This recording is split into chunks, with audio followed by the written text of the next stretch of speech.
Biskin may damage ah. Okay man gapon. Bakit?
Mga kauma, magpapamerienda po tayo sa mga tumutulong sa atin ngayon.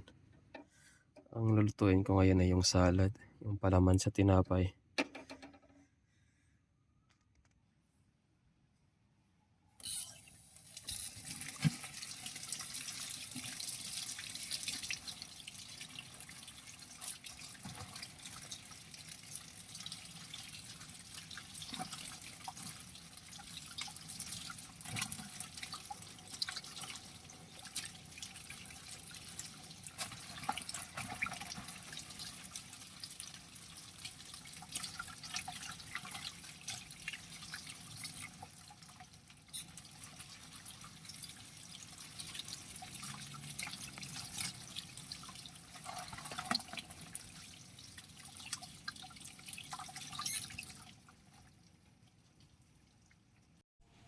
Dahon ko ng mustasa.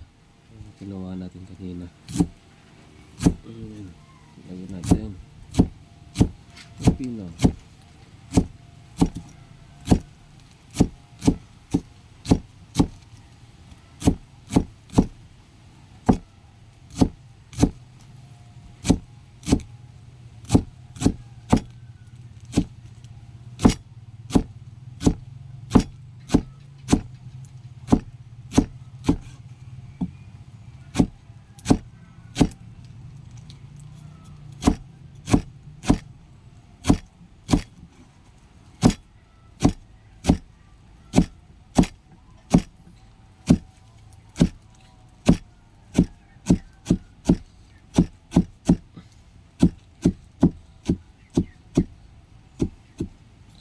Ito kagandahan dito sa farm. At kasi halos nang kinakain natin dito lang sa palibot nakukuha, pati yung pang merienda natin. Kaya almost 50% ng pagkain natin araw-araw dito na yung kinukuha.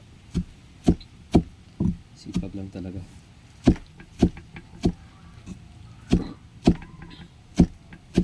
Higit na natin masyado.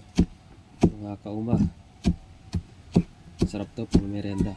Mamaya hindi tayo nagtinapay na pandilits kasi malayo-layo tayo sa bayan. Hindi tayo makapunta ng bayan.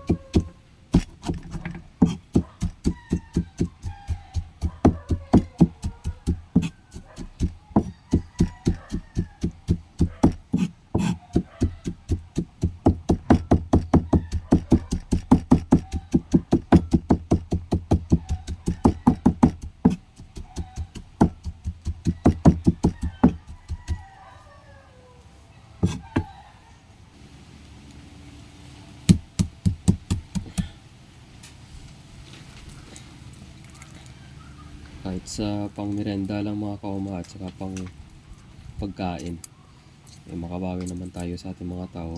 Yung tumutulong din sa atin kasi kahit sa pagkain lang tayo makabawi.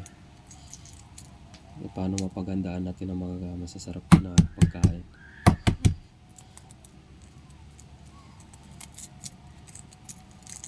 So mga kauma, itlog yan. Saka i-mix natin dun sa dahon ng mustasa. At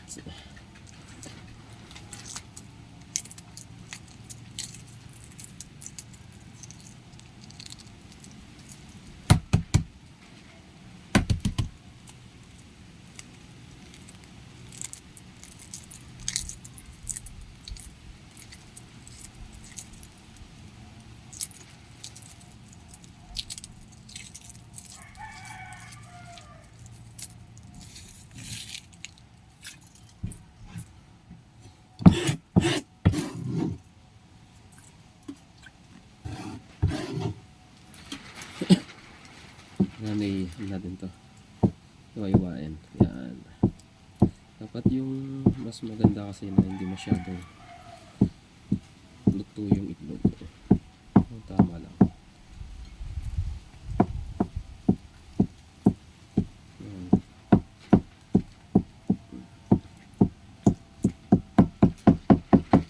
Tignan natin dito.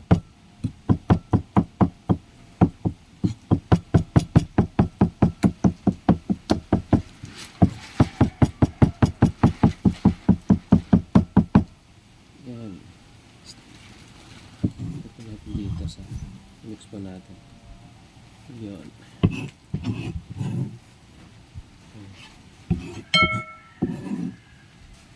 Yan.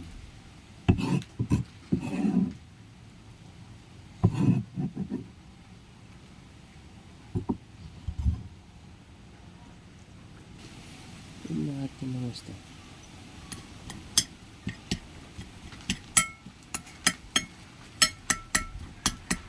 Yun.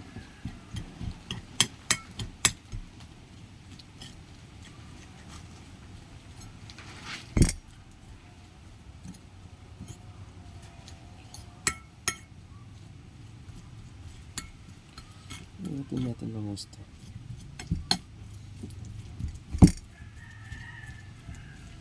Yung ma-mix.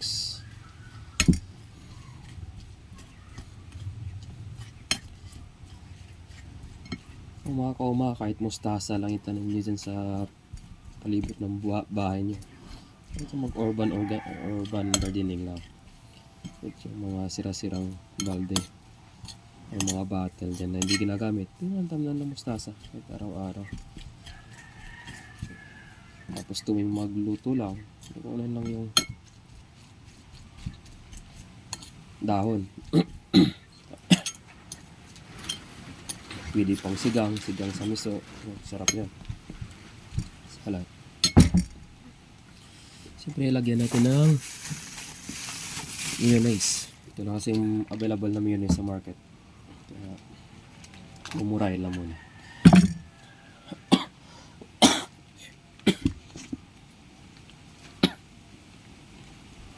Yun.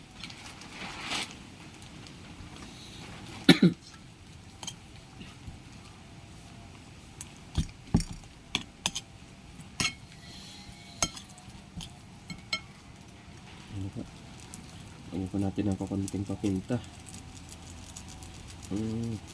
May kunting anghang.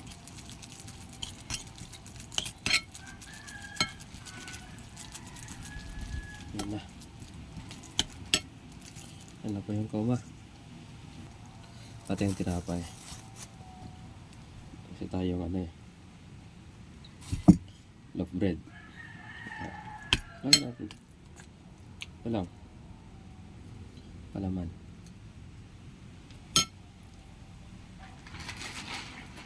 Sarap. Kain nyo rin mga kauma.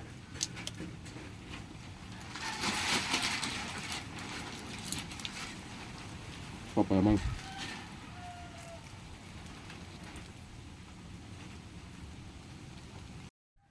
Ano kauma, na-prepare na natin yung pang merenda nila. Tsaka kape na lang siguro. Hindi naman sila mahilig sa soft drinks. Kaya kape na lang. Then tawagin na lang natin dito. Tawag.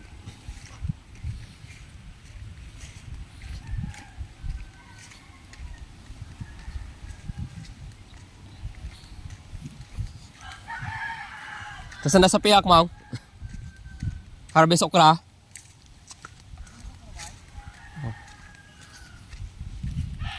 Ito, palan prep na naman tayo. Palan prep. Kasi dati ito, kaya naman namin ng pipino. So, ayan. Papalitan namin ng talong. Talongan na lang hanggang dito. Ayan o. Yung natitirang plat na yan hanggang doon sa dulo. Puro talong na lang yan. Tanggalin namin yung mga lumang plastic molds. Tapos, papalitan lang namin. Maganda pa sana to kaso open kasi yung area ko. Daming aso na makapasok dito, nakipag-abulan. Kaya sira yung plastic molds ko. mga kauma, yung pipino ko. Dati, wala na. Medyo nalugi tayo dyan, gawa ng halos walang tigil yung ulan. Hindi mapigilan yung punggos at saka yung mga uod. May kita konti. Pero, ang tama lang pang gastos. Talong na naman. Talong. Ito yung sitaw ko, natumba na yung balag. Kaya pang konsumo na lang yan. Yan na.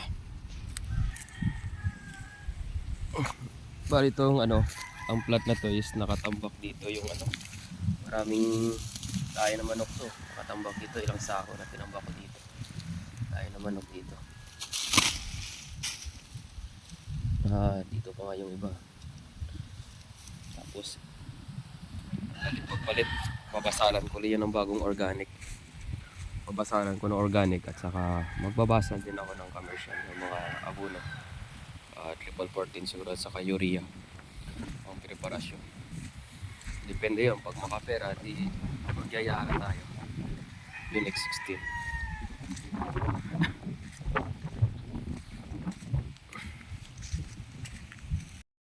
Dahil ginawa yung mga ulit sa yung palagari, yung